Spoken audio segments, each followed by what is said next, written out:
जय श्री कृष्ण। ओम नमो भगवते वासुदेवाय नमः। आप सुन रहे हैं पौराणिक अमृतवाणी द्वारा प्रसारित महाभारत कथा। कथा को सुनने के लिए हमारे चैनल को लाइक शेयर और सब्सक्राइब करें। आगे की कथा प्रारंभ करते हैं।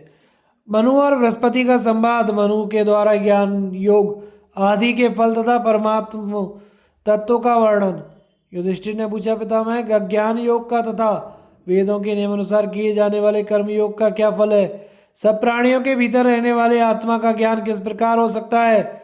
भीष्म जी ने कहा, इस विषय में प्रजापति मनु और महर्षि बृहस्पति के संवाद रूप प्राचीन इतिहास का उदाहरण दिया जाता है। एक समय की बात है, देवता और ऋषियों की मंडली में प्रधान महर्षि बृहस्पति ने प्रजापति मनु को प्रणाम करके पूछा, भगवान, जो इस जगत का कारण और वैदिक कर्मों का अधिष्ठान है, विप्रगण जिसे ज्ञान का फल बताते हैं तथा मंत्र के शब्दों द्वारा जिसके तत्व का सम्यक ज्ञान नहीं होता, उस वस्तु का यथावत वर्णन कीजिए जिससे पृथ्वी और पार्थिव जगत, वायु और अंतरिक्ष, जल जंतु और जल तथा देवता और देवलोक की उत्पत्ति हुई है।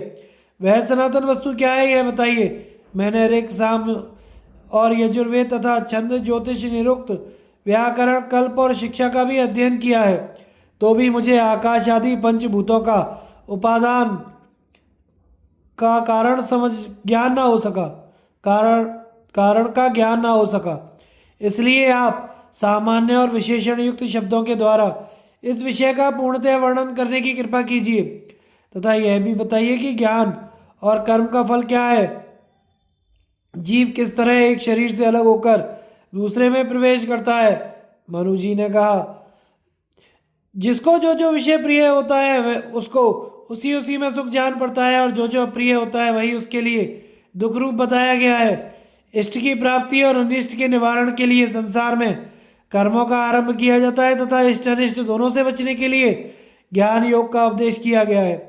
वैदिक कर्म कांड प्राय सकाम भावना से युक्त हैं, किंतु जो कामनाओं के बंधन से मुक्त होता है वही परमात्मा की प्राप्ति कर सकता है। मनुष्य निष्काम भाव से कर्म का अनुष्ठान करके पर ब्रह्म को प्राप्त करे, इसी उद्देश्य से कर्मों का विधान किया गया है।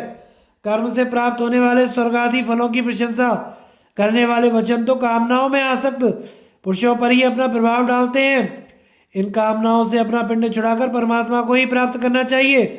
नित्य कर्मों के अनुष्ठान से राग आदि दोष दूर हो जाने के कारण अंतःकरण शुद्ध हो जाता है, फिर उसमें ज्ञान का प्रकाश छा जाता है और मनुष्य कर्मों उसके अगोचर कामनातीत पर ब्रह्म को प्राप्त कर लेता है। मन और कर्म से ही संसार की सृष्टि हुई है। ये दोनों बंधन के कारण होते हुए भी ब्रह्म की प्राप्ति के भी मार्ग बन जाते हैं। वेद कर्म अक्षय फल भी देते हैं और नश्वर फल की भी प्राप्ति कराता है। मन के द्वारा फलेच्छा को त्याग देना ही अक्षय फल की प्राप्ति में कारण है, दूसरा कुछ नहीं। जब रात बीत जाती है और अंधकार का आवरण हट जाता है, उस समय जैसे नेत्र अपना तेजस स्वरूप से युक्त होकर रास्ते में पैरों से बचाव करने योग्य कांटे आदि देख सकते हैं, उसी प्रकार बुद्धि भी मोह का पर्दा हट जाने पर विवेक से युक्त हो त्यागने योग्य अशुभ कर्मों को समझ सकती है।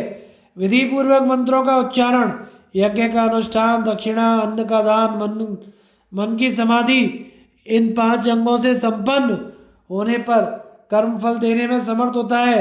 शब्द, रूप, पवित्र रस, सुखद स्पर्श और सुंदर गंध यही कर्मों के फल हैं, किंतु मनुष्य ऐसी कर्म करने वाले शरीर से इन फलों को प्राप्त करने की शक्ति नहीं रखता।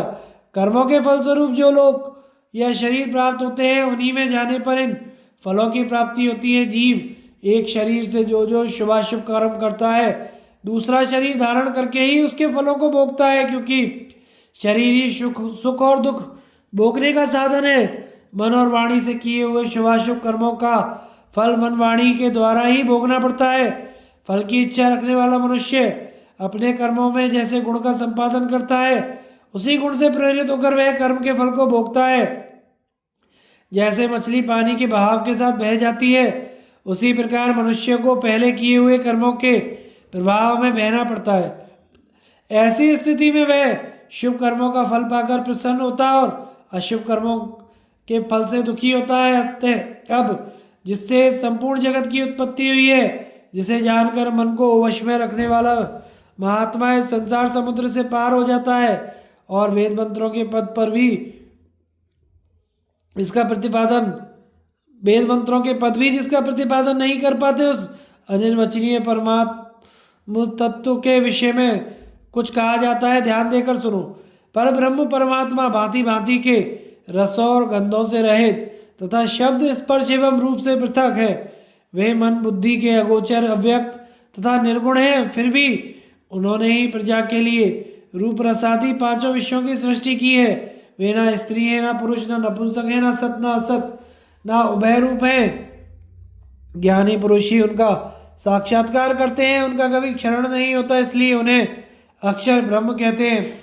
अक्षर से आकाश, आकाश से वायु, वायु से अग्नि, अग्नि से जल, जल से पृथ्वी प्रकट हुई है। इस पृथ्वी से ही पार्थिव जगत की उत्पत्ति होती है। पार्थिव शरीरों का जल में लय होता है, जल से वे अग्नि में, अग्नि से वायु में, वायु से आकाश में और आकाश से परमात्मा में लीन होते हैं। परमात्मा की प्राप्ति हो जाने पर जीवों का पुनर्जन्म नहीं होता। परमात्मा ना ठंडा है, ना गर्म, ना कोमल है, ना कठोर, ना खट्टा है, ना कसेला, ना मधुर है, ना तिक्त। शब्द, गंध और रूप से भी वह रहित है। उसका स्वरूप सबसे विलक्षण है। त्वचा स्पर्श का, जिह्वा रस का, घ्राणेन्द्रिय गंध का, कान शब्द का और नेत्र रूप का ही अनुभव करते हैं। ये इंद्रियां परमात्मा को अपना विषय नहीं बना सकती हैं। अध्यात्म ज्ञान से ही हीन मनुष्यों को परमात्मा तत्व का अनुभव नहीं होता। अतः जो जिह्वा को रस से, नासिका को गंध से, कानों को शब्द से, त्वचा को स्पर्श से और नेत्र को रूप से हटाकर अंतर्मुखी बना लेता है, वही अपने मूल स्वरूप परमेश्वर का साक्षात कर सकता है। श्रुति के कथनानुसार व्यापक ईश्वर और साधक जीव दोनों ही जिसके स्वरूप हैं और जो संपूर्ण लोक में स्थित रहने वाला कूटस्थ सबका कारण और स्वयं ही सब कुछ करने वाला है, वही कारण तत्व है। उसके सिवा जो कुछ है वह सब कार्य मात्र है। जैसे कोई मनुष्य कुल्हाड़ी से काठ को चीरकर उसमें अग्नि का दर्शन करना चाहे तो ना उसमें आग दिखाई देगी ना धुआं। उसी प्रकार इस शरीर का पेट फाड़ने या हाथ पैर काटने से कोई अंतर्यामी आत्मा का दर्शन नहीं कर सकता, क्योंकि वह शरीर से भिन्न है। किंतु उन्हीं काष्ठों का युक्ति पूर्वक मंथन करने से जैसे अग्नि और धूम दोनों ही देखने में आते हैं, उसी तरह योग के द्वारा मन और इंद्रियों को आत्मा में समाहित करने पर बुद्धिमान पुरुष अपने स्वरूप भूत आत्मा का साक्षात्कार कर सकता है। जैसे सपने में मनुष्य अपने शरीर को आत्मा से अलग और पृथ्वी पर पड़ा देखता है, उसी प्रकार 10 इंद्रियें, 5 प्राण तथा मन और बुद्धि इन 17 तत्वों से बने हुए लिंग शरीर के साथ रहने वाला जीवात्मा शरीर को अपने से पृथक जाने। जो ऐसा नहीं जानता वही एक शरीर से दूसरे शरीर में जन्म लेता रहता है। आत्मा शरीर से सर्वथा भिन्न है। वह इसकी उत्पत्ति, वृद्धि, क्षय और मृत्यु आदि दोषों से कभी लिप्त नहीं होता।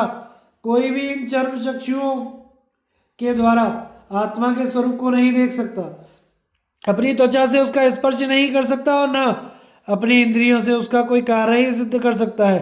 इंद्रियां उसे नहीं देखती पर वह उन सबको देखता है। जीव अपने दृश्य शरीर का त्याग करके जब दूसरे अदृश्य शरीर में प्रवेश करता है तो पहले के स्थूल देह को 5 भूतों में मिलने के लिए छोड़कर दूसरे शरीर का आश्रय ले उसी को अपना स्वरूप मान लेता है।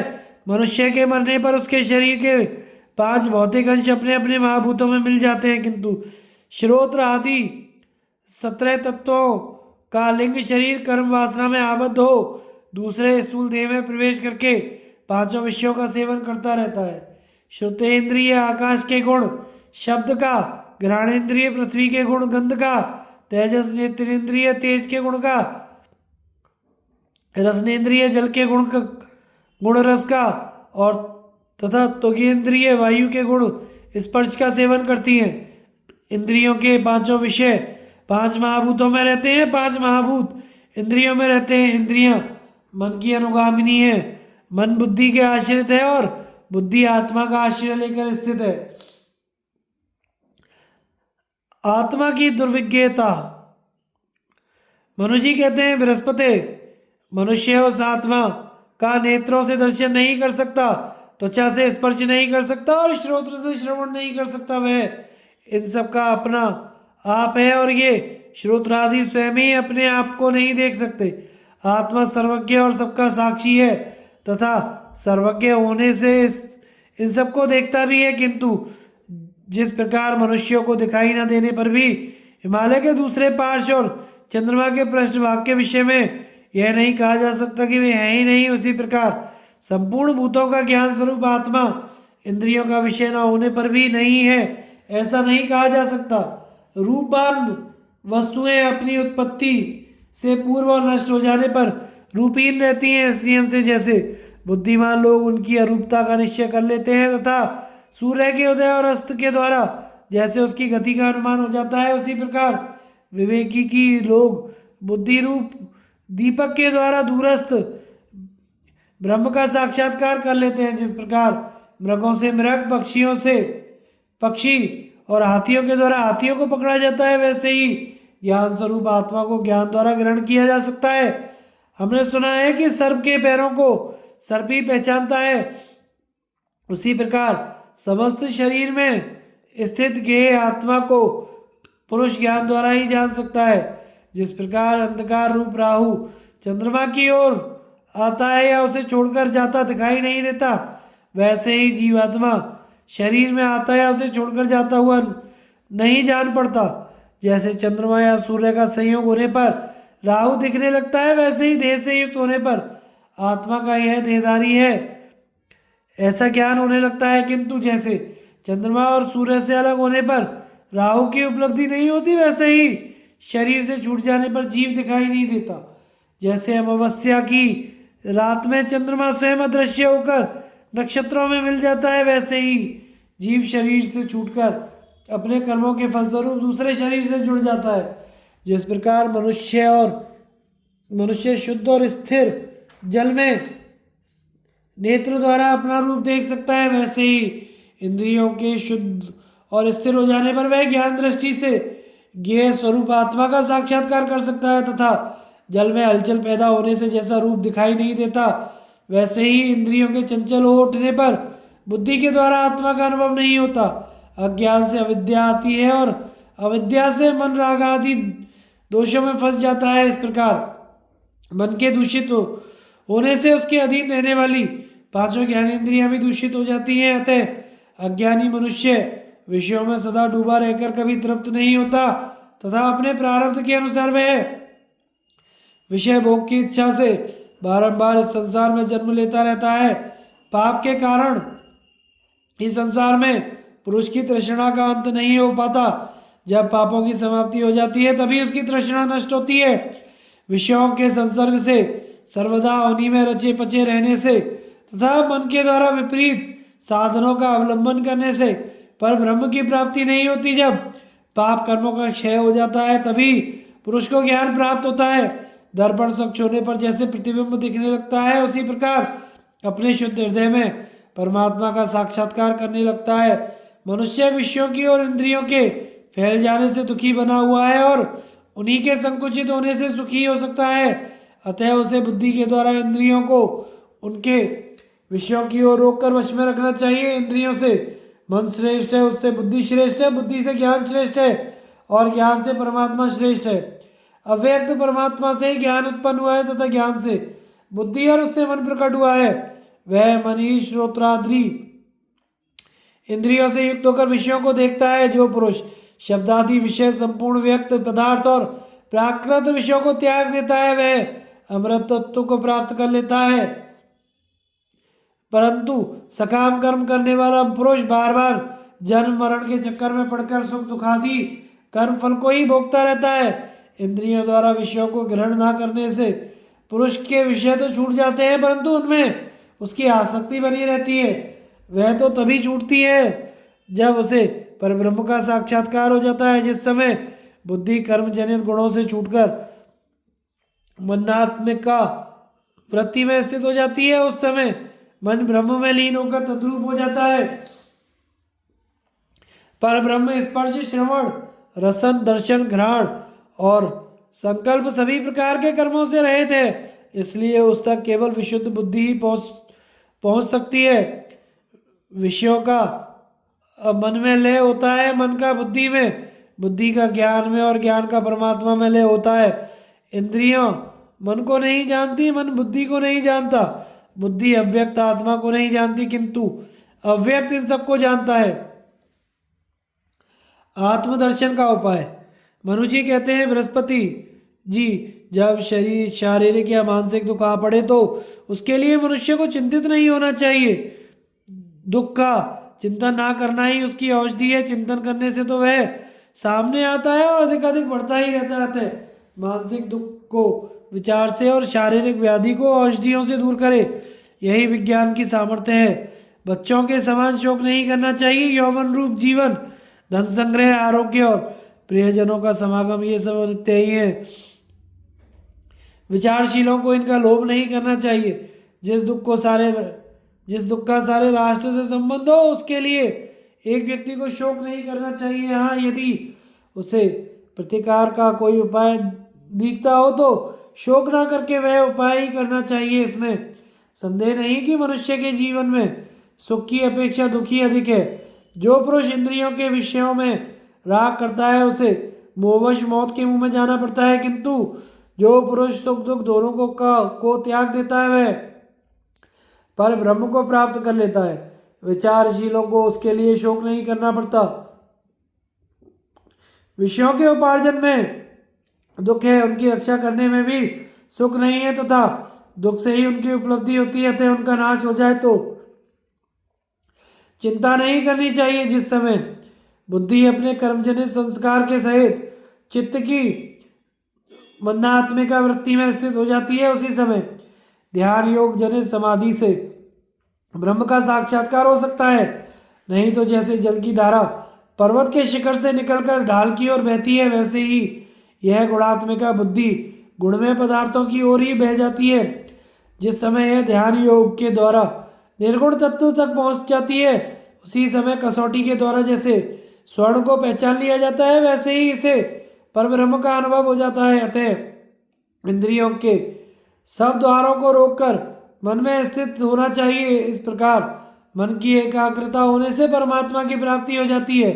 जिस प्रकार गुणों का क्षय होने पर पंच महाभूत निवृत्त हो जाते हैं, उसी प्रकार बुद्धि समस्त इंद्रियों के सहित मन अहंकार में लीन हो जाती है। जब निश्चयात्मिका बुद्धि अंतर्मुख होकर मन में स्थित होती है तो वह मन स्वरूप ही हो जाती है। अतः अनेक प्रकार के गुणों से युक्त, किंतु जब यह ध्यान जन्य गुणों से युक्त होता है तो सब गुणों को त्याग कर निर्गुण ब्रह्म स्वरूप हो जाता है। उस अव्यक्त ब्रह्म का बोध कराने के लिए संसार में कोई दृष्टांत नहीं है। जहाँ वाणी का व्यापार ही नहीं है, उस वस्तु को कौन वर्णन का विषय बना सकता है। इसलिए तब से, अनुमान से, समाधि गुणों से, ब्राह्मण आदि जाति के धर्मों का पालन करके शास्त्राभ्यास के द्वारा चित्त को शुद्ध करके पर ब्रह्म को जानने का प्रयत्न करें। गुणातीत पुरुष उस अतर्कनीय पर ब्रह्म को बाहर भीतर समान भाव से अनुभव कर सकता है। बृहस्पति जी, धर्म करने से श्रेय की वृद्धि होती है और अधर्म से कल्याण होता है। रागी पुरुष प्रकृति के राज्य में रहता है और विरक्त आत्मज्ञान प्राप्त कर लेता है। जिस समय मनुष्य शब्दादि 5 विषयों के सहित 5 ज्ञानेंद्रिय और मन को काबू में कर लेता है, उस समय वह मणियों में ओतप्रोत तागे के समान सर्वत्र व्याप्त पर ब्रह्म का साक्षात्कार कर लेता है। उसी समय उसे यह अनुभव हो जाता है कि जिस प्रकार तागा स्वर्ण के दाने की तरह मोती, मूंगा और मृत्तिका के भी दानों में पिरोया हुआ है, उसी प्रकार अपने कर्मों के अनुसार आत्मा भी गौ, अश्व, मनुष्य, हाथी, मृग, कीट, पतंग आदि समस्त शरीरों में व्याप्त है। यह जिस शरीर से जो कर्म करता है उस शरीर से उसी का फल प्राप्त करता है। मनुष्य को पहले विषय का ज्ञान होता है, फिर उसे पाने की इच्छा होती है, उसके बाद प्रयत्न और फिर कर्म होता है तथा कर्म करने पर उसका फल मिलता है। इस प्रकार फल को कर्म स्वरूप, कर्म को ज्ञेय स्वरूप, ज्ञेय को ज्ञान स्वरूप और ज्ञान को सदसत्व स्वरूप समझना चाहिए। इस प्रकार ज्ञान, फल, ज्ञेय और कर्म, इन सबका क्षय होने पर जो फल प्राप्त होता है उस परमात्मा को ही तुम ज्ञेय मात्र में व्याप्त वास्तविक ज्ञान समझो। उस परम तत्व को योगी जन ही देखते हैं। विषयों में आसक्त अज्ञानी जन अपने आत्मा में स्थित उस पर ब्रह्म को नहीं देखते। यहाँ जो कुछ दिखाई देता है उनमें सारी पृथ्वी से बढ़कर जल है, जल से बड़ा तेज है, तेज से बड़ा पवन है, पवन से बड़ा आकाश है, आकाश से बड़ा मन है, मन से बड़ी बुद्धि है, बुद्धि से बड़ा काल है, और काल से भी बड़े भगवान विष्णु है। उन्हीं से सारा जगत हुआ है। उन विष्णु भगवान का कोई आदि अंत या मध्य नहीं है। आदि मध्य और अंत से रहित होने के कारण वे अविनाशी भी हैं, वे संपूर्ण दुखों से परे हैं। दुख ही शांत हुआ करता है। अविनाशी विष्णु ही पर ब्रह्म कहे जाते हैं, वे ही परम धाम और परम पद भी हैं। उनके पास पहुंचकर जीव काल के अधिकार से निकलकर मोक्ष प्राप्त कर लेते हैं, परंतु दुर्भाग्य, साधनहीनता और कर्मजनित अंतरायों के कारण मनुष्यों को उनके पास पहुंचने का मार्ग दिखाई नहीं देता। लोगों की विषयों में आसक्ति है और स्वर्ग आदि चिरस्थायी सुखों पर उनकी दृष्टि लगी रहती है। वे परमात्मा से भिन्न अनेकों वस्तुओं को पाने के लिए उत्सुक रहते हैं, इसी से उन्हें ब्रह्म की प्राप्ति नहीं होती। मनुष्य इस संसार में जिन जिन विषयों को देखते हैं उन्हीं को पाना भी चाहते हैं। इस प्रकार वे विषयों के पीछे नहीं भटकते रहते हैं। निर्विषय परमात्मा को पाने की उन्हें कभी इच्छा नहीं होती। भला जो इन तुच्छ विषयों में फंसा हुआ है वह परब्रह्म परमात्मा को कैसे जान सकता है। वास्तव में परमात्मा अत्यंत दुर्ज्ञेय है। हम ध्यान द्वारा सूक्ष्म हुए मन से उसका अनुभव तो कर सकते हैं, किंतु वाणी से वर्णन नहीं कर सकते। मनुष्य को चाहिए कि ज्ञान द्वारा बुद्धि को निर्मल करे और बुद्धि से मन को शुद्ध करे, मन से इंद्रियों का शोधन करे, तब वह अक्षर परमात्मा को प्राप्त कर सकता है। वह परमात्मा जन्मा है, पुण्यवानों की परम गति है, स्वयं सिद्ध है, सबकी उत्पत्ति और लय का स्थान है, अविनाशी है, सनातन है, आदि है, मध्य और अंत से रहित है तथा अविचल है। उसे जान लेने पर जीव अमृतत्व को प्राप्त कर लेता है। भगवान विष्णु से विश्व की उत्पत्ति तथा वराह अवतार का वर्णन। राजा युधिष्ठिर ने पूछा, पितामह, कमल नयन भगवान विष्णु अविनाशी समस्त जीवों की उत्पत्ति और प्रलय के स्थान अजय और व्यापक हैं। वे नारायण, ऋषिकेश, गोविंद और केशव इन नामों से विख्यात हैं। मैं उनके स्वरूप का तात्विक विवेचन सुनना चाहता हूँ। भीष्म जी बोले, राजन, मैंने यह प्रसंग जमदग्नि नंदन भगवान परशुराम, देवर्षि नारद और कृष्ण द्वैपायन व्यास के मुख से सुना है। महर्षि असित, देवल, वाल्मीकि और मार्कंडेय जी भी इस अद्भुत रहस्य का वर्णन किया करते हैं। भगवान विष्णु सबके ईश्वर और नियंता हैं। वे पुरुष एवं विराट आदि अनेकों नामों से प्रसिद्ध हैं और सर्वव्यापक है। लोक में ब्रह्मवेत्ता पुरुष उन शार्दूलधनुआ भगवान के जिन चरित्रों को जानते हैं तथा पुराणवेत्ता जिनका निरूपण करते हैं, वह सब मैं तुम्हें सुनाता हूँ। वे पुरुषोत्तम संपूर्ण भूतों के आत्मा हैं। उन्हीं ने अपने संकल्प द्वारा आकाश, वायु, अग्नि, जल और पृथ्वी इन 5 भूतों की रचना की है। उन सर्वभूतेश्वर भगवान विष्णु ने पृथ्वी की रचना करके जल में शयन किया तथा अपने संपूर्ण तेज से संपन्न होकर उन्होंने मन से ही समस्त भूतों के अग्रज भगवान संकर्षण को उत्पन्न किया। ये भगवान संकर्षण ही समस्त भूतों के आधार हैं तथा भूत, भविष्य और सभी प्राणियों को धारण करते हैं। इसके बाद उनकी नाभि से सूर्य के समान एक तेजो में कमल प्रकट हुआ। उससे संपूर्ण भूतों के पितामह भगवान ब्रह्मा प्रकट हुए।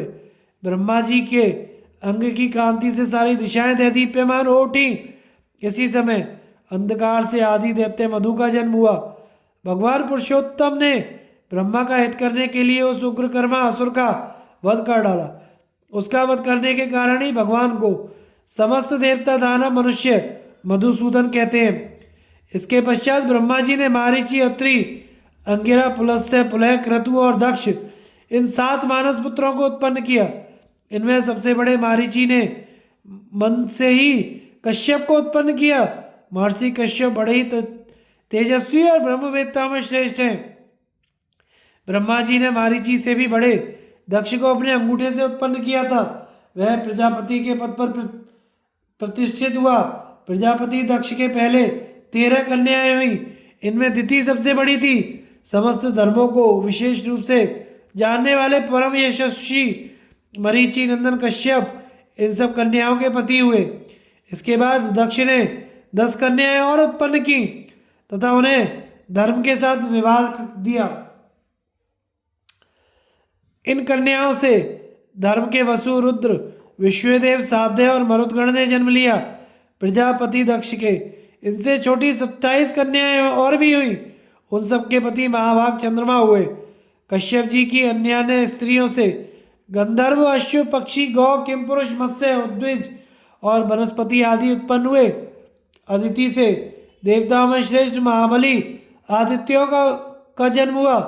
उन्हीं में विष्णु ने वामन रूप से जन्म लिया। उनके पराक्रम से देवताओं की श्री वृद्धि हुई और दानव तथा दैत्यों का पराभव हुआ। विप्रचित्ति आदि दानव धनु के पुत्र थे और दिति से महाबली दैत्यों का जन्म हुआ। फिर श्री भगवान ने दिन रात, ऋतु, पूर्वान्ह, अपराह्न आदि भेद से काल की व्यवस्था की तथा अपने संकल्प से ही मेघ, स्थावर, जंगम एवं संपूर्ण पदार्थों के सहित पृथ्वी को रचा। इसके पश्चात उन्होंने अपने मुख से ही सैकड़ों ब्राह्मण उत्पन्न किए तथा भुजाओं से सैकड़ों क्षत्रिय, जंघाओं से सैकड़ों वैश्य और चरणों से सैकड़ों शूद्रों की सृष्टि की। इस प्रकार चारों वर्णों को उत्पन्न करके उन्होंने स्वयं ब्रह्मा जी को सबका अध्यक्ष बनाया। महातेजस्वी ब्रह्मा जी वेद विद्या के विधाता हुए। तत्पश्चात उन्होंने भूत और मातृगण के अध्यक्ष विरूपाक्ष, पापियों को दंड देने वाले पितृराज यम, धनाध्यक्ष कुबेर, जलचरों के स्वामी वरुण को उत्पन्न किया। इन सब देवताओं के अध्यक्ष पद पर उन्होंने इंद्र को नियुक्त किया। उस समय मनुष्यों को यमराज का भय नहीं था। वे जितने दिनों तक चाहे उतने समय तक जीवित रह सकते थे। संतान उत्पन्न करने के लिए भी उन्हें मैथुन धर्म में प्रवृत्त होने की आवश्यकता नहीं थी। वे संकल्प मात्र से प्रजा की उत्पत्ति कर सकते थे। इसके बाद त्रेता युग आने पर भी मैथुन धर्म का प्रचार नहीं हुआ। उस समय स्पर्श करने से प्रजा उत्पन्न हो जाती थी। द्वापर युग में मैथुन द्वारा प्रजा उत्पन्न होने लगी और कलयुग में सब लोग दाम्पत्य पूर्वक रहने लगे। राजन, इस प्रकार यह सारा जगत भगवान कृष्ण से ही उत्पन्न हुआ है। यह प्रसंग संपूर्ण लोकों का वृत्तांत जानने वाले देवर्षि नारद ने सुनाया था। उन्होंने भी श्री कृष्ण की नित्यता यथार्थ रूप से स्वीकार की है। इस प्रकार ये सत्य पराक्रमी कमल नयन भगवान कृष्ण साधारण मनुष्य नहीं है। इनकी महिमा अचिंत्य है। राजा युधिष्ठिर ने कहा, पितामह, भगवान कृष्ण अविनाशी और सबके ईश्वर हैं। आप इनके प्रभाव और पूर्व कर्मों का पूरा वर्णन कीजिए। उन्हें सुनने की मुझे बड़ी इच्छा है। इन्होंने जगत प्रभु होकर भी त्रियक योनि में किस निमित्त से जन्म लिया था, वह सब मुझे बताने की कृपा करें। भीष्म जी बोले, राजन, एक बार मैं शिकार खेलता महर्षि मार्कंडे के आश्रम पर जा पहुंचा। वहां मुझे सहस्त्रों मुनि दिखाई दिए। मुनियों ने मधुपर्क समर्पित करके मेरा बड़ा आदर किया और मैंने भी उनका स्वागत सत्कार स्वीकार करके अभिनंदन किया। फिर महर्षि कश्यप ने मुझे मनोहर कथा सुनाई। तुम एकाग्र चित्त से सुनो। पूर्व काल में नरकासुर आदि सहस्त्रों दानव क्रोध और लोभ के वशीभूत हो तथा बल के मत से मतवाले हो गए। उनके अनेकों और भी साथी युद्ध के लिए आतुर हो उठे। उन्हें देवताओं का बड़ा चढ़ा वैभव असह्य हो गया। उनका उपद्रव यहाँ तक बढ़ा कि उससे तंग आकर देवता और देवर्षिगण जहाँ तहाँ छिपने लगे। देवताओं ने देखा कि भयंकर आकृतियों वाले महाबली दानवों से व्याप्त होकर पृथ्वी बड़ी व्याकुल हो रही है। उसका बोझ बहुत बढ़ गया है। शांति नष्ट हो गई है और वह दुख के भार से दबी जा रही है। यह देखकर उन्हें बड़ा क्षोभ हुआ और उन्होंने ब्रह्मा जी से कहा, ब्राह्मण, दानवों का उपद्रव बहुत बढ़ गया है। हम इस अत्याचार को कैसे सहें? तब ब्रह्मा जी ने कहा, देवताओं, मैंने पहले ही इस विपत्ति को दूर करने का उपाय कर दिया है।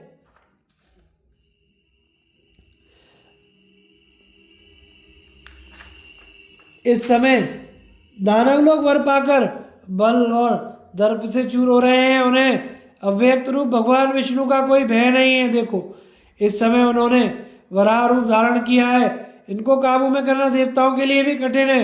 इस भूमि के नीचे जहाँ दानव लोग सहस्त्रों की संख्या में रहते हैं, भगवान वराह वहीं जाकर उन सबका संहार करेंगे। ब्रह्मा जी की यह बात सुनकर सभी देवताओं को बड़ी प्रसन्नता हुई। तब महातेजस्वी भगवान विष्णु वराह रूप धारण कर बड़े वेग से पृथ्वी के नीचे दानवों के पास गए और उन्हें भयभीत करते हुए बड़ा भीषण शब्द करने लगे। उनके गंभीर गर्जन से सारे लोग गूंज उठे और उनमें रहने वाले इंद्र आदि देवता भी घबराने लगे। सारा संसार सन्नाटे में आ गया। स्थावर जंगम सभी मौचक्के से रह गए। उस भीषण नाद से मूर्छित होकर अनेकों दानव प्राणहीन होकर गिरने लगे।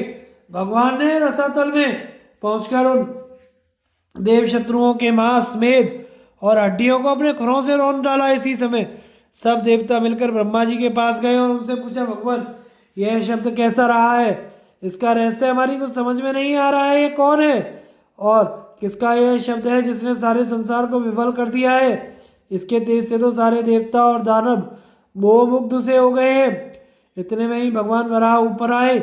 ऋषिगण उनकी स्तुति कर रहे थे। उन्हें देखकर ब्रह्मा जी ने कहा, देवताओं सावधान रहो, ये तो संपूर्ण विघ्नों को नष्ट करने वाले भगवान विष्णु ही हैं। ये संपूर्ण भूतों के आत्मा और उनके रक्षक और स्वामी है, महान योगी हैं तथा आत्माओं के आत्माएं। देखो, ये महाबली और विशालकाय वराह रूप से समस्त दैत्यों को मारकर यहाँ पधार रहे हैं।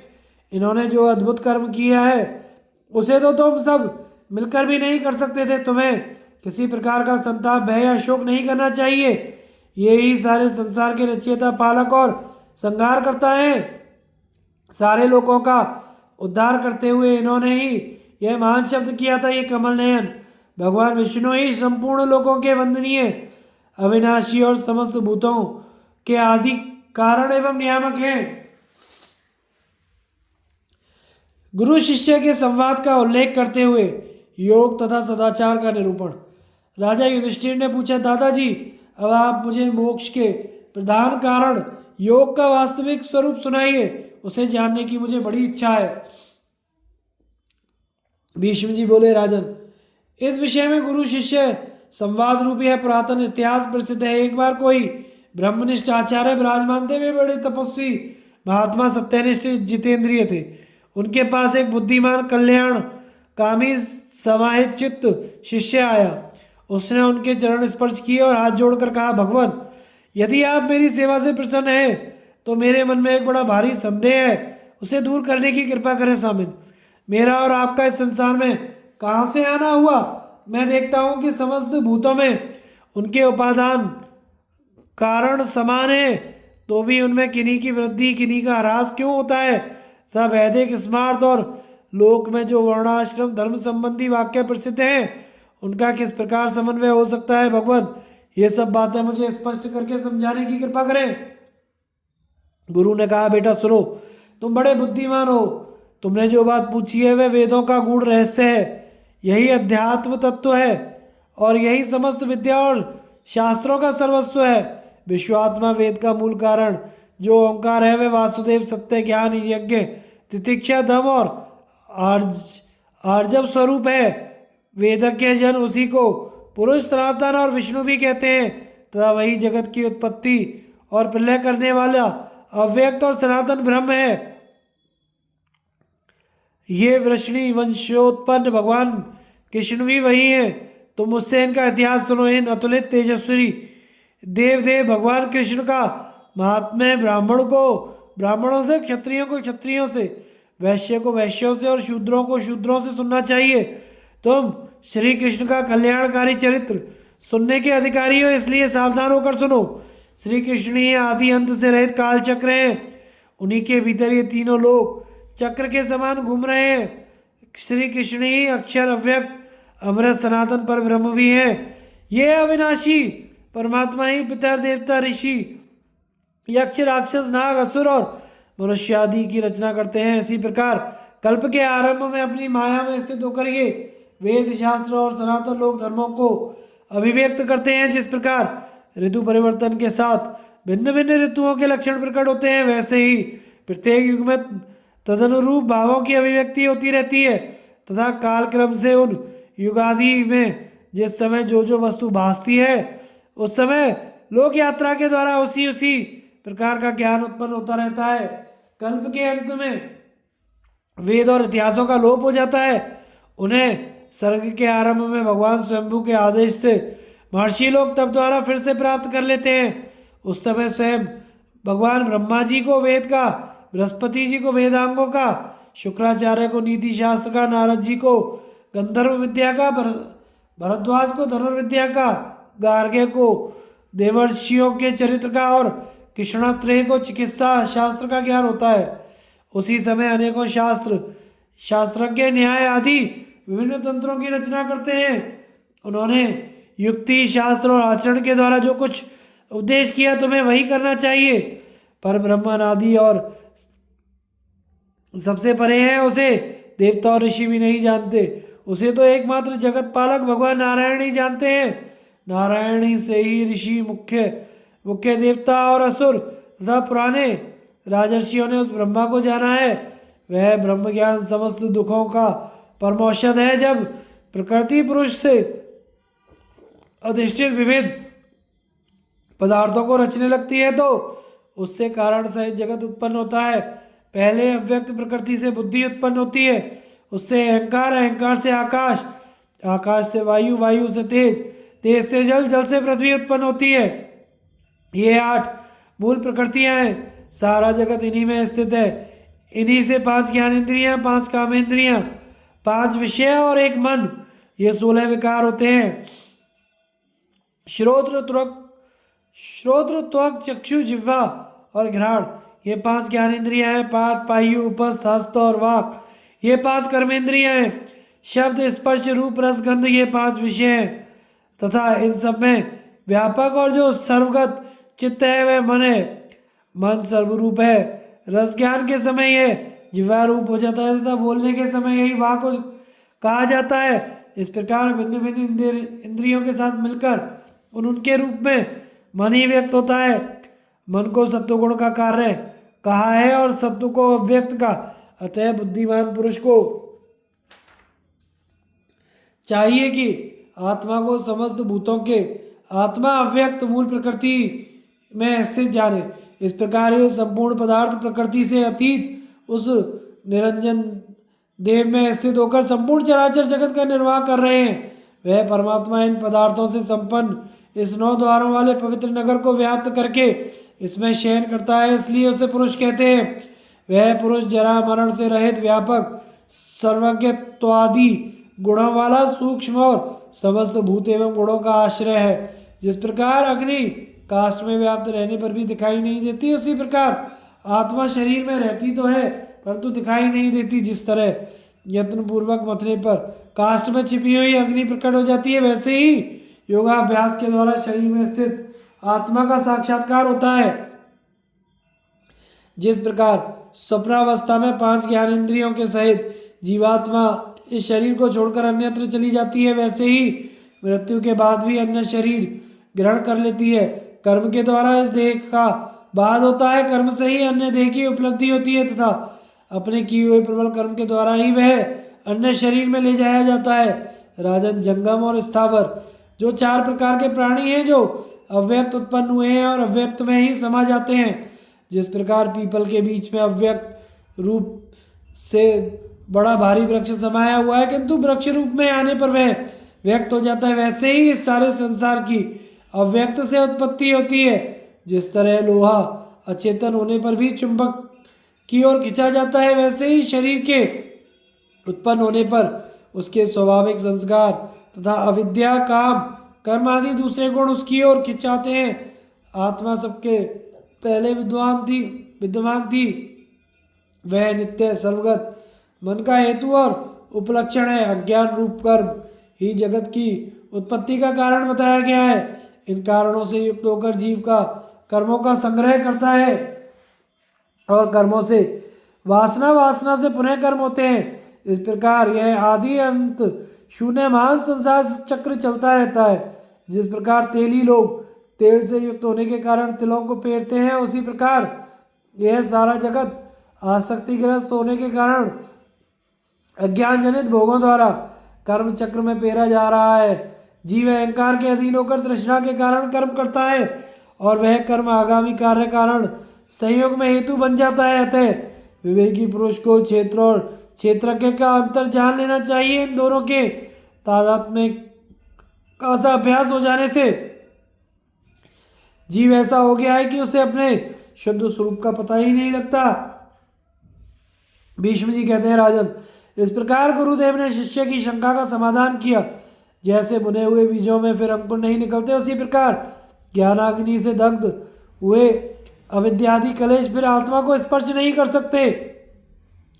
कर्मनिष्ठ पुरुष को जैसे प्रवृत्ति धर्म ही अच्छा जान पड़ता है, वैसे ही विज्ञान निष्ठों को ज्ञानाभ्यास से बढ़कर और कोई वस्तु नहीं जान पड़ती। वेद के को जानने वाले और वेदोक्त कर्मों में श्रद्धा रखने वाले पुरुष विरले ही मिलते हैं। वैदिक कर्मों का प्रयोजन स्वर्ग या मोक्ष है। इनमें अधिक महत्वपूर्ण होने के कारण बुद्धिमान लोग सबके द्वारा प्रशंसित निवृत्ति रूप मोक्ष मार्ग को ही चाहते हैं। सत्पुरुषों ने सदा से ही इसी मार्ग को ग्रहण किया है, अतः यही अधिक निर्दोष है। यह वह बुद्धि है जिसका अनुसरण करने से मनुष्य परम गति को प्राप्त कर लेता है, किंतु देहाभिमानी पुरुष इस मार्ग में नहीं जा सकता। वह तो क्रोध लोभ आदि अनेकों राजस तामस भावों से युक्त होकर अज्ञानवश बहुत से बखेड़े बांध लेता है। जो पुरुष देहाध्याय से छूटना चाहे उसे किसी प्रकार का अवैध आचरण नहीं करना चाहिए। वह अपने लिए निष्काम कर्म के द्वारा मोक्ष का द्वार खोले, स्वर्ग आदि पुण्य लोकों में प्रलोभन में ना फंसे। जो पुरुष एक बार धर्म मार्ग पर पैर रखकर फिर लोभवश काम क्रोध के चक्कर में पड़कर अधर्म करने लगता है, वह अपने परिवार सहित नष्ट हो जाता है। कल्याणकामी पुरुष को राग के अधीन होकर शब्दादि विषयों का सेवन नहीं करना चाहिए। विषयों के कारण ही सत्वादि गुणों से संसर्ग से हर्ष क्रोध विषाद की उत्पत्ति होती है। यह देह 5 भूतों का विकार है तथा सत्व रज तम 3 गुणों से युक्त है। इसमें यह किसकी स्तुति करे और किसे बुरा कहे। शब्दादि विषयों में तो केवल मूर्खों की आसक्ति होती है। जैसे वन में रहने वाले सन्यासी मिष्ठान्न आदि की इच्छा ना करके शरीर निर्वाह के लिए स्वादहीन रूखा सूखा भोजन ही खा लेते हैं। इसी प्रकार संसारी गृहस्थ मनुष्य को भी परिश्रम में संलग्न होकर रोगी के औषध सेवन के समान केवल शरीर निर्वाह के लिए परिमित एवं सात्विक भोजन करना चाहिए। उदार चित्त पुरुष सत्य शौच सरलता त्याग तेज उत्साह क्षमा धैर्य बुद्धि मन और तप के प्रभाव से समस्त विषयात्मक भावों पर दृष्टि रखते हुए शांति की इच्छा से इंद्रियों को काबू में रखे। ऐसा न होने से जीव अज्ञान वश सत्व रज और तम से मोहित होकर निरंतर चक्र की तरह घूमते रहते हैं। और अतः विचारशील पुरुष अज्ञान जनित दोषों की अच्छी तरह परीक्षा करे और इससे उत्पन्न हुए दुख और अहंकार से छूट जाए। राजन, अब मैं तुम्हें सत्वादि गुणों के कार्य बताता हूँ, सुनो। प्रसन्नता हर्ष जनित प्रीति असंदेह धैर्य और स्मृति, ये सत्वगुण के कार्य हैं।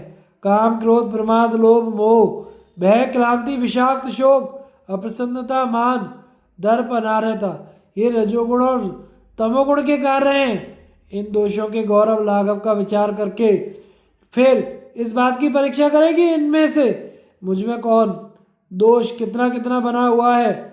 इस तरह विचार करते हुए इन सभी दोषों से छूटने का प्रयत्न करें। सब प्रकार के दोषों से छूटने के लिए ज्ञान वैराग्य और ब्रह्मचर्य का उपदेश। राजा युधिष्ठिर ने पूछा, दादाजी, मनुष्य को किन दोषों का मन से त्याग करना चाहिए, किन्हें बुद्धि से शिथिल करना चाहिए, कौन दोष बारंबार आ जाते हैं और कौन मोहवश फलीन से जान पड़ते हैं, तथा बुद्धिमान पुरुष अपनी बुद्धि से युक्ति पूर्वक किन दोषों का बल विचार करे।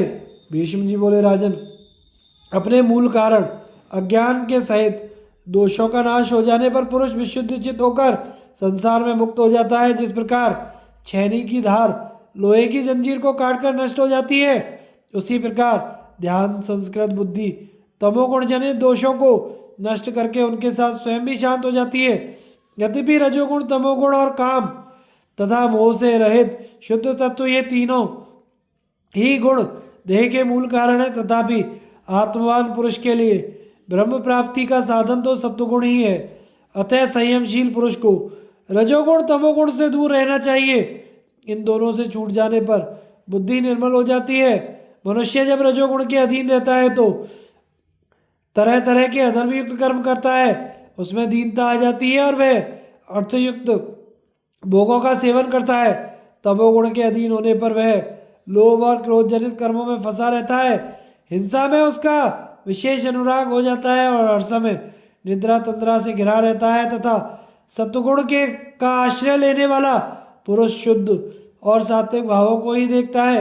वह बड़ा निर्मल और कांतिमान होता है, उसमें श्रद्धा और विद्या की प्रधानता रहती है। राजन, रजोगुण और तमोगुण से मोह की उत्पत्ति होती है और उससे क्रोध, लोभ, भय एवं दर्प उत्पन्न होते हैं।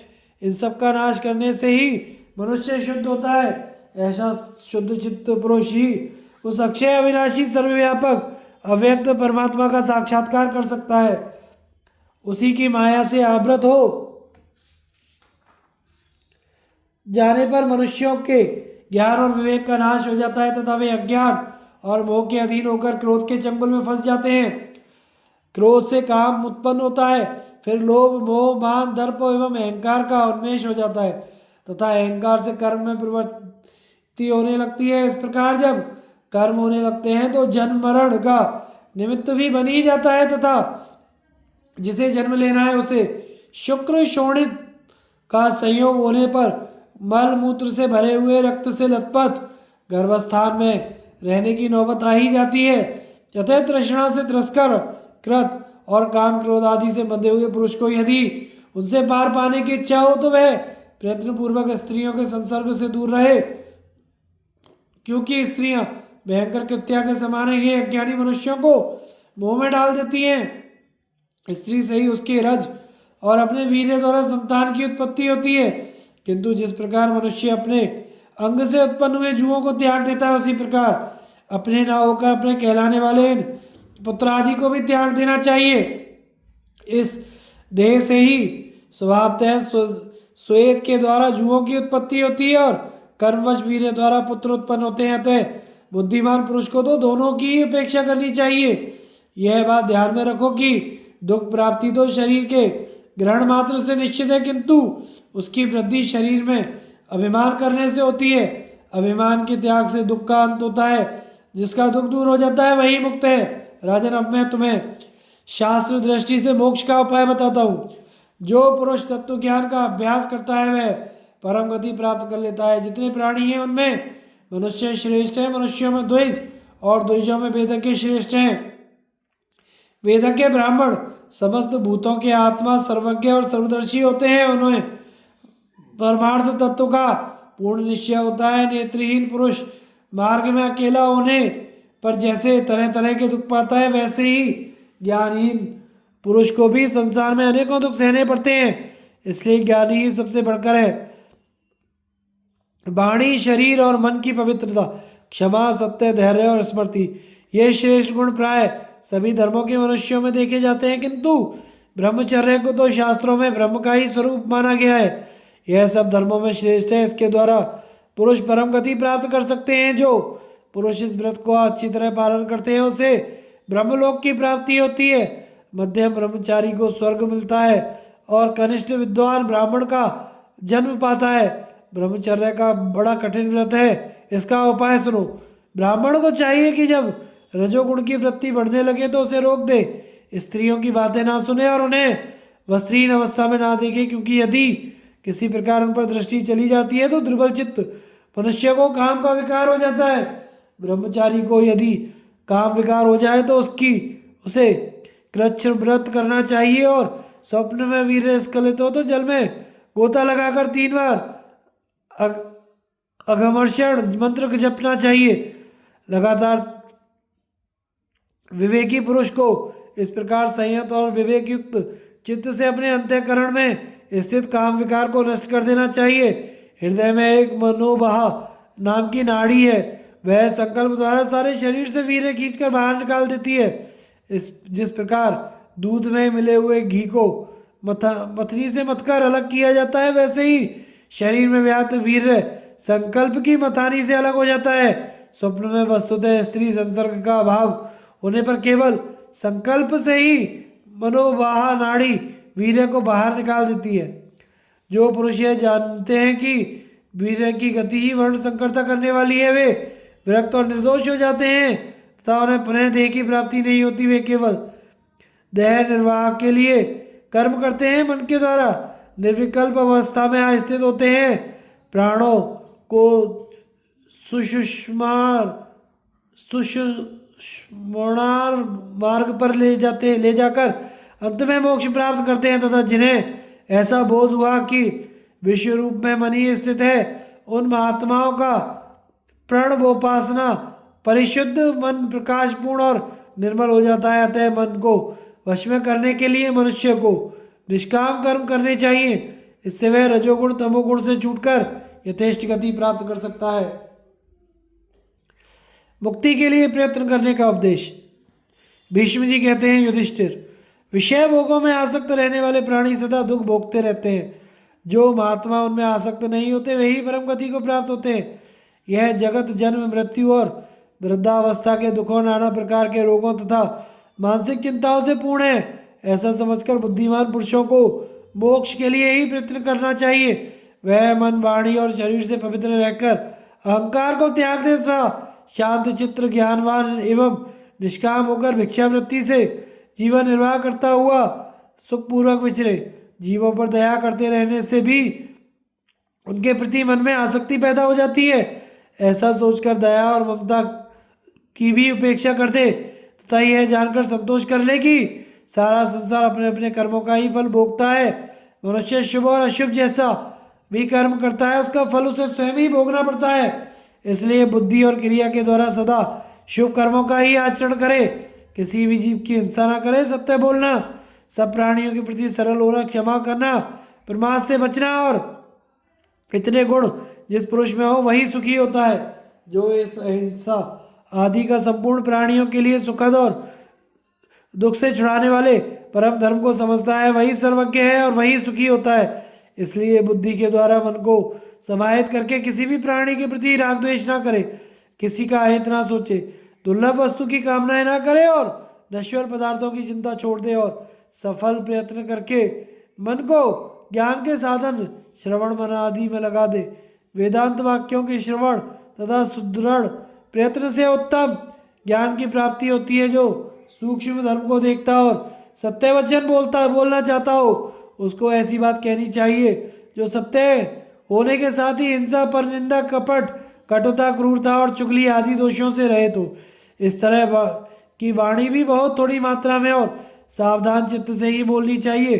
संसार का सारा व्यवहार वाणी से ही बंधा हुआ है, इसलिए अच्छी वाणी ही बोले।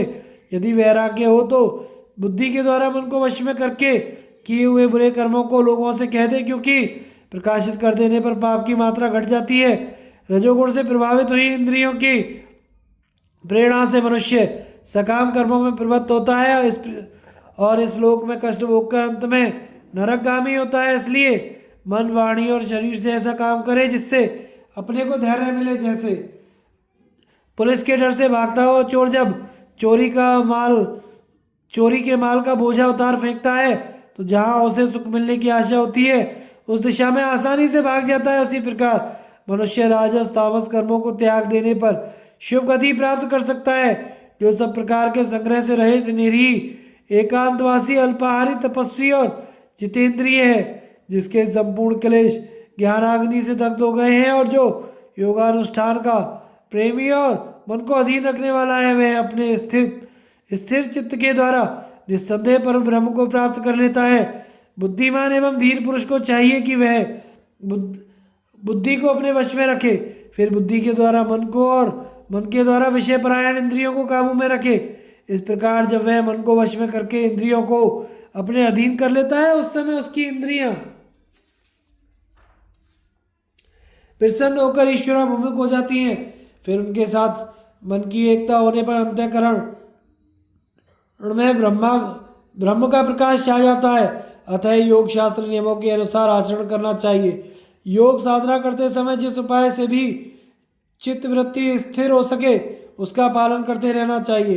अन्न के दाने, उड़द, तिल की खली, साग, जौ की लपसी, सत्तू, मूल, फल, जो कुछ भी भिक्षा में मिल जाए उसी से निर्वाह करे।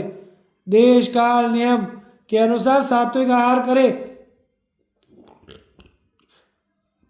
साधन आरंभ कर देने पर उसे बीच में ना रोके। जैसे आग धीरे धीरे तेज की जाती है उसी प्रकार ज्ञान के साधन को शनै शनै शनै प्रदीप्त करे। ऐसा करने से ज्ञान सूर्य की भांति प्रकाशित होने लगता है तथा ज्ञानी पुरुष काल, जरा और मृत्यु को जीतकर अक्षर विकारी अमृत एवं सनातन ब्रह्म को प्राप्त कर लेता है। निष्कलंक ब्रह्मचर्य व्रत का पालन करने की इच्छा रखने वाले पुरुष को स्वप्न के दोषों पर दृष्टि रखते हुए निद्रा का सर्वथा त्याग कर देना चाहिए, क्योंकि स्वप्न में जीव को प्राय रजोगुण और तमोगुण घेर लेते हैं। ज्ञान का अभ्यास तथा तत्वों का विचार करने से जागने की आदत होती है तथा जो ज्ञान प्राप्त कर लेता है वो सदा जागृत ही रहता है। इंद्रियों के थक जाने पर सबको नींद आती है, किंतु उस समय यद्यपि इंद्रियों का लय हो जाता है तो भी मन जागृत रहता है। इसीलिए तरह तरह के सपने दिखाई देते हैं। जैसे जागृत अवस्था में कामकाज में फंसे हुए मनुष्य के संकल्प मनोराज्य की विभूति है, उसी प्रकार स्वप्न के भाव भी मन से ही संबंध रखते हैं।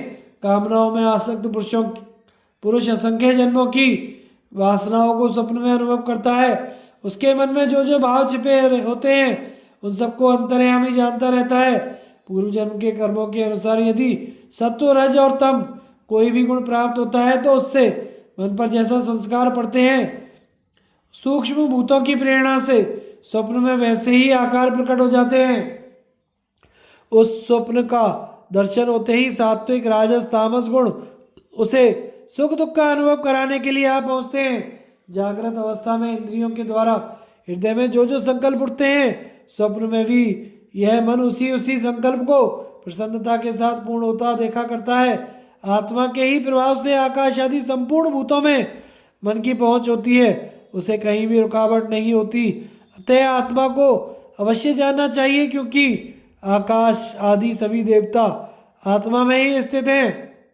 तपस्या से मन के अज्ञान अंधकार का नाश हो जाता है, फिर उसमें सूर्य की भांति ज्ञान में प्रकाश फैल जाता है। देवताओं ने तप का आश्रय लिया है और असुरों ने तपस्या में विघ्न डालने वाले दंभ, दर्प आदि तब अज्ञान को अपनाया है, किंतु यह ब्रह्म तत्व गुण प्रधान देवता और असुरों से गुप्त है। उन्हें इसका पता नहीं है, क्योंकि तत्ववेत्ता पुरुष इसे ज्ञान स्वरूप बतलाते हैं। सत्वगुण, रजोगुण और तथा तमोगुण यही देवता और असुरों के गुण हैं। इनमें सत्वगुण तो देवताओं का है तथा शेष दोनों गुण असुरों के हैं। ब्रह्म इन सभी गुणों से अतीत, अक्षर, अमृत, स्वयं प्रकाश और ज्ञान स्वरूप है। शुद्ध अंतःकरण वाले महात्मा ही उसे जान पाते हैं। जो जानते हैं वे परम गति को प्राप्त हो जाते हैं। तत्वदर्शी महापुरुष ही ब्रह्म के विषय में कुछ युक्ति युक्त बातें कह सकते हैं, अथवा मन और इंद्रियों के को विषयों से हटाकर एकाग्र होने से भी उस अक्षर ब्रह्म का ज्ञान होता है। जो मनुष्य परम ऋषि भगवान नारायण के बताए अनुसार व्यक्त और अव्यक्त को नहीं जानता, उसे पर ब्रह्म का ज्ञान नहीं है। व्यक्त स्थूल जगत मृत्यु के मुख में पड़ने वाला है और अव्यक्त अमृत पद है। प्रजापति ब्रह्मा जी ने प्रवृत्ति रूप धर्म का उपदेश दिया है, किंतु प्रवृत्ति धर्म के पालन से संसार में पुनः जन्म लेना पड़ता है, अतः वह पुनरावृत्ति है।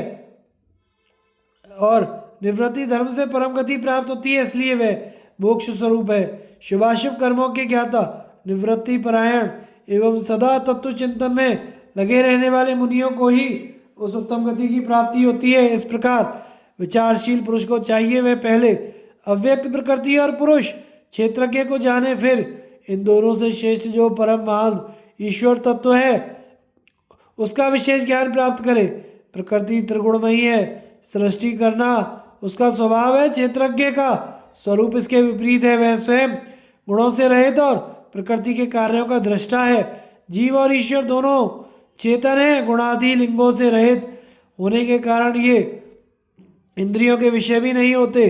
दोनों ही स्थूल पदार्थों से सर्वथा भिन्न है। प्रकृति और पुरुष के संयोग से चराचर जगत की उत्पत्ति होती है। जीव इंद्रियों से कर्म करने के कारण कर्ता कहलाता है। जो दिव्य संपत्ति अर्थात ब्रह्म ज्ञान प्राप्त करना चाहे उस पुरुष को अपना मन शुद्ध रखना चाहिए और शरीर से कठोर नियमों का पालन करते हुए निष्काम तप का अनुष्ठान करना चाहिए।